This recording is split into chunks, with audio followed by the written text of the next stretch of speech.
E kinde ma piny Kenya ikore ne yiero maduong' mabiro, jotelo mawuok e kaunti ma Laikipia okwayo josiasa mondo obed kod horuok gi bolruok ahinya to weche ma giwacho e galamoro mondo mi kik gipog oganda. Jaod bura ma Laikipia Jane Kagiri wacho ni josiasa moro amora nitiere gi ratiro mar bedo e kweth modwaro ma ok obwog ngimane, komedo ni thoth jotelo matiyo machiegni gi sirikal osebed kiseyo mondo mi oriwre kod jowetegi mantiere kweth mapingo sirikal. Komanda mar obila ma Laikipia East Daniel Kitavi bende okwayo jopiny mondo ti machiegni gobila e yor neno ni kwe onya motelo ne yiero maduong' mabiro.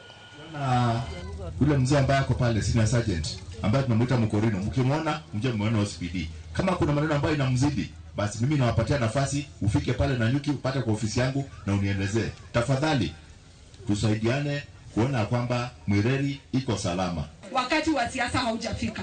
Leo tumefika huku Umande kusaidia vikundi za wamama, vijana, watu wetu wa living with PWD ili pia waweze kujiendelesha. Kuna wale tumepea mashini ili hata wao wajikuze kimaisha na wajiendeleze.